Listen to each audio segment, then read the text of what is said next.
যে বৌদি, খবর শুনেছো? কি খবর? আরে শতরূপা ফিরে এসেছে গো। আচ্ছা, তুমি কি খারাপ খবর ছাড়া কোনো খবর দিতে পারো না ঠাকুরজি? আমি কি করবো বলো তো? আমি তো তোমাদের ভালো ভালো খবরই দিতে চাই, কিন্তু এই চৌধুরীর বাড়িতে ভালো কিছু হচ্ছে কোথায়? এই যে শতরূপা গেল, আমাদের হাড়ে বাতাস লাগলো। ও মা, তোমার কপালে সুখ কই গো? আশ্চর্য কাণ্ড! আমি তো ভেবেছিলাম যে আপদ বিদায় হয়েছে। ও বাবা, আমি ভাবলে হবে কি? ওপরওয়ালা আমার কথা শুনছে নাকি? কোথায় গেছিল বলে গেছে? আমার সঙ্গে কথাবার্তা হলো কোথায়? ও তো এই বাড়িতে ঢুকে নিজের ঘরে গিয়ে সে দিয়েছে। একবার যদি দেখা হতো না, নারী নক্ষত্র সব কিছু জেনে নিতাম। আবার দেখো কি মূর্তি ধারণ করে ঘর থেকে বেরোয়। দেখো ঠাকুরজি, আমার এখন সব গা সওয়া হয়ে গেছে। এখন নতুন খবরে আমি আর ভয় পাই না। হ্যাঁ, তা তো হবেই বৌদি। কম ঝড় তো বয়ে গেল না এই পরিবারের ওপর দিয়ে। তার উপর এত বছর ঘর করার পর নিজের স্বামীর ওপরেই বিশ্বাসটা টলমল। তোমার কথা শেষ হয়েছে? ইয়ে আমার আমার আবার কি কথা? হয়তো না, মানে তোমাদের ভালো মন্দই তো আমার ভালো মন্দ বৌদি। হ্যাঁ, তবে একটা কথা আমি কিন্তু বলবো, এই শতরূপাকে আদিক্ষেতা করে তোমরাই কিন্তু মাথায় তুলেছো। হ্যাঁ, আরে আমি তোর সাহস থেকে অবাক হয়ে যাচ্ছি। বদনাম দিচ্ছে কাকে না, বাড়ির খোদ কর্তাকে। বৌদি, তোমাকে একটা ব্যাপারে একটু সাবধান করে দিচ্ছি। বৈশাখ মাস না হলেও কিন্তু কালবৈশাখী ঝড় আসে, আর আমি তারই গন্ধ পাচ্ছি। এরপরে তুমি আমার কথা মিলিয়ে নিও। কে জানে আবার কোন মতলবে এই বাড়িতে ঢুকেছে এসে। দেখো ঠাকুরজি, তুমি আমাকে আর কাল বৈশাখী দেখিও না। আমার মনে যে কাল বৈশাখী ঝড় উঠেছে সেটা আগে সামলাই। এখন তুমি যাও।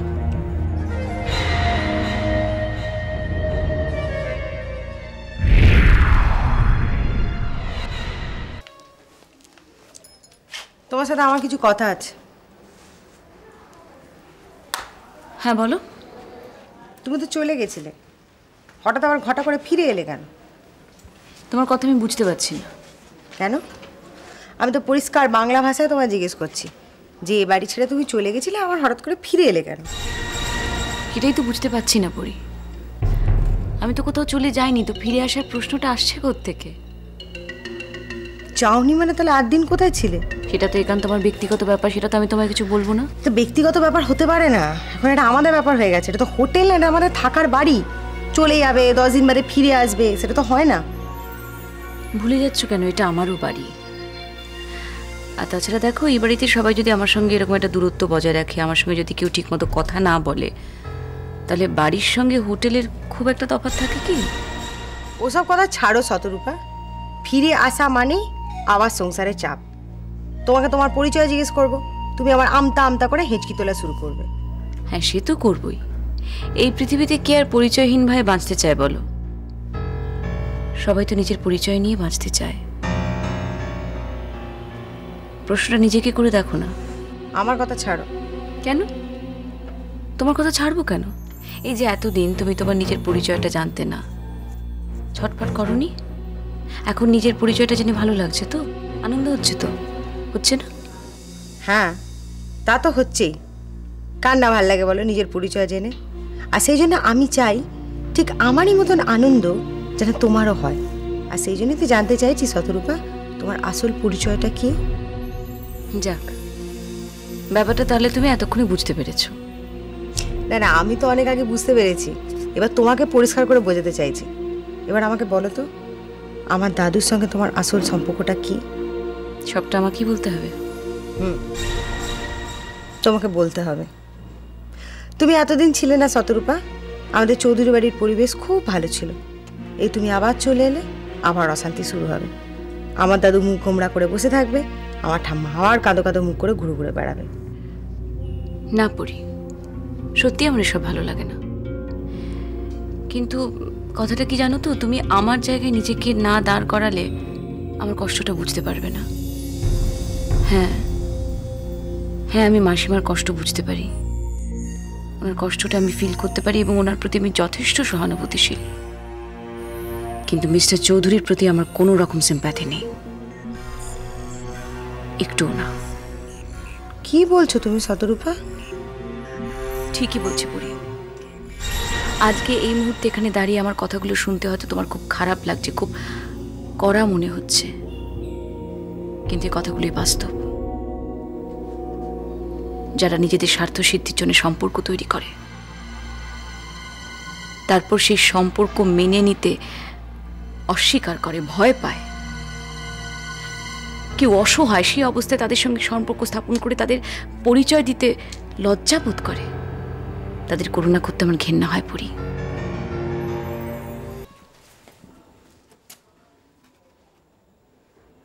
মিস্টার চৌধুরী,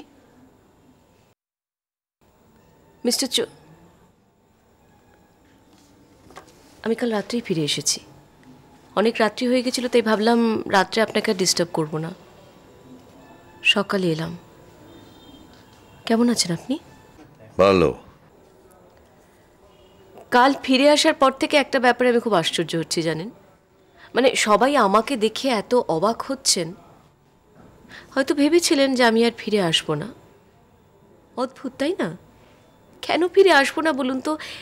আমারই বাড়িতে আমি। আমার সঙ্গে তোমার কি দরকার বলো তো?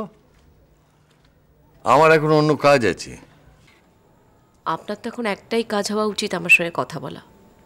আচ্ছা মিস্টার চৌধুরী, আপনি আপনি আমার পরিচয়টা বাড়ির কাউকে জানাননি না? কি জানাবো?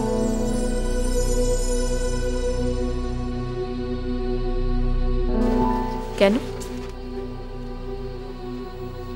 আমার পরিচয়? তোমার পরিচয় আমি জানাবো কেন? সেটা তুমি জানো, তুমি জানাবে।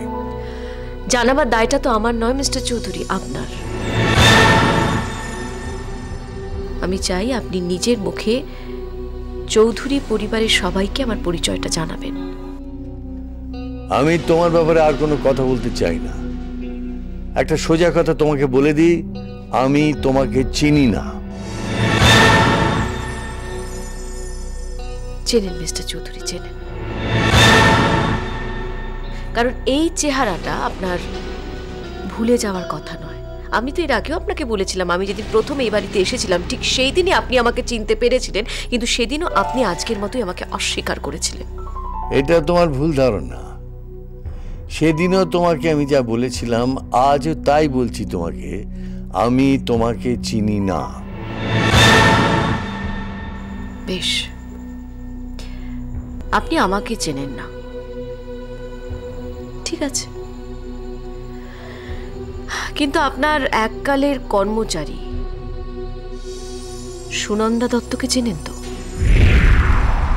অত লোকের মধ্যে আলাদা করে কাউকে চেনা সম্ভব নয়, আর কেউ ওই নামে থাকলেও তিনি ছিলেন আমার কর্মচারী মাত্র, তার বেশি কিছু নয়। মিথ্যেবাদী, লায়ার। আপনি কথাটা বলতে পারছেন মিস্টার চৌধুরী? আপনার অফিসের একজন কর্মচারী ছিলেন সুনন্দা দত্ত। অপূর্ব, একজন মহিলার সঙ্গে ওরকম ঘনিষ্ঠ সম্পর্ক হওয়ার পরও আপনি বলতে পারছেন যে সেই মহিলা শুধুমাত্র আপনার অফিসের কর্মচারী ছিল। চমৎকার। Shut up! কি যা তা বকছো? আমার কারোর সঙ্গে কোনো ঘনিষ্ঠ সম্পর্ক ছিল না। এইসব মন গড়া কথা বলে তুমি কেন সকলকে বিভ্রান্ত করতে চাইছো? তাছাড়া সুনন্দা দত্তকে নিয়ে তোমার এত মাথা ব্যথা কেন? কেন? তার কারণ সুনন্দা দত্ত আমার মা। এবার বলুন, আপনি নিজের মুখে আমার পরিচয় পরিবারের সকলকে জানাবেন কিনা? হতে পারে সুনন্দা দত্ত তোমার মা, তাতে আমার কি? আমার কোম্পানিতে তোমার মা চাকরি করতেন বলি তোমার সঙ্গে আমার সম্পর্ক তৈরি হয় না। শুধু শুধু এতদিন ধরে একটা ভুল বোঝাবুঝির মধ্যে আমাদের সকলকে ঠেলে দিয়ে তুমি ঠিক করছো না। আপনার সঙ্গে যে আমি কি ভাষায় কথা বলবো মিস্টার চৌধুরী আমি বুঝতে পারছি না। সমস্ত কিছু জেনে আপনি কেন না জানার ভান করছেন?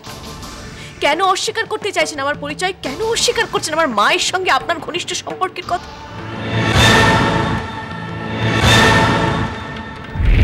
আমি বলেছিলাম আমার পরিচয়টা আমি নিজের মুখে কখনোই বলবো না,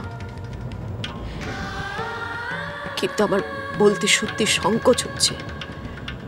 আপনার মতো এরকম নির্লজ্জ সুবিধাবাদী লোকের কাছ থেকে আমি আরেকটু বেশি আশা করেছিলাম মিস্টার আদিত্য নারায়ণ চৌধুরী। তুমি বোধহয় ভদ্রতার মাত্রা ছাড়িয়ে যাচ্ছ। তোমার সঙ্গে আর একটি কথা বলার প্রবৃত্তি আমার নেই। তুমি বেরিয়ে যাও এখান থেকে। কোন অধিকারে তুমি এত বড় কথা বলার সাহস দেখাচ্ছ? সন্তানের অধিকার নিয়ে চরম লজ্জা আর ঘেন্না নিয়ে আমি বলতে বাধ্য হচ্ছে মিস্টার চৌধুরী, আপনি আমার বাবা।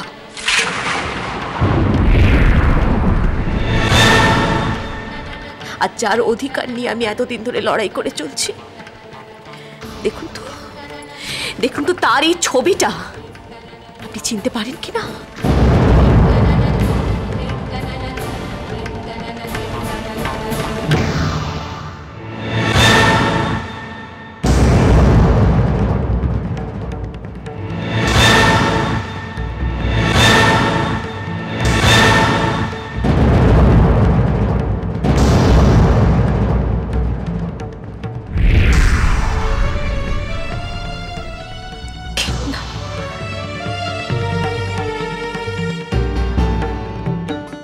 বাবাকে যে ছবিটা দিয়েছেন সেটা কার ছবি শতরূপা?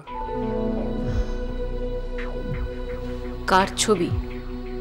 কেন মিস্টার চৌধুরী আপনাকে বলেননি যে ছবিটা কার? না, আর এই ব্যাপারে বাবার সঙ্গে কথা বলার আগে আপনার সঙ্গে কথা বলাটা জরুরি। বলুন ছবিটা কার? ওটা আমার মায়ের ছবি। রাবিশ! মার ছবি? আপনি এই হাস্যকর কথাটা আমায় বিশ্বাস করতে বলেন? মামের হুবু একরকম চেহারা ওসব সিনেমা থিয়েটারে হয়? সত্যি করে বলুন ছবিটা কার? শুনুন মিস্টার দেবাদিত্য চৌধুরী, আমার যা বলা সেটা তো আমি বললাম, এবার আপনার ধারণাটা কি সেটা একটু শুনি। না না, আপনি কি ভাবছেন যে আমি মিথ্যে বলছি, নাটক করছি? ওটা আমার মায়ের ছবি নয়। দেখুন, আপনাকে একটা ছোট্ট পরামর্শ দিচ্ছি মিস্টার চৌধুরী, সত্যি মিথ্যে যাচাই করার সময় কিন্তু এখনো আসেনি। আর একটা কথা কি জানেন, আমি মিথ্যে বলছি এইটা প্রমাণ করে কিন্তু আপনারা পার পেয়ে যাবেন না। থামুন থামুন, আমি এর আগেও অনেকবার আপনার পরিচয় জিজ্ঞেস করেছি, আপনি কিছু বলেননি। আর এখন একটা সাজানো ছবি দেখে প্রমাণ করতে চাইছেন ওটা আপনার মার ছবি, যার সঙ্গে আমার বাবার সম্পর্ক ছিল।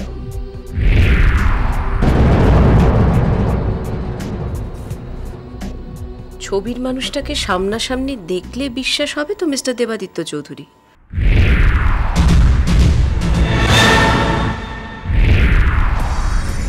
কি হলো, চমকে উঠলেন?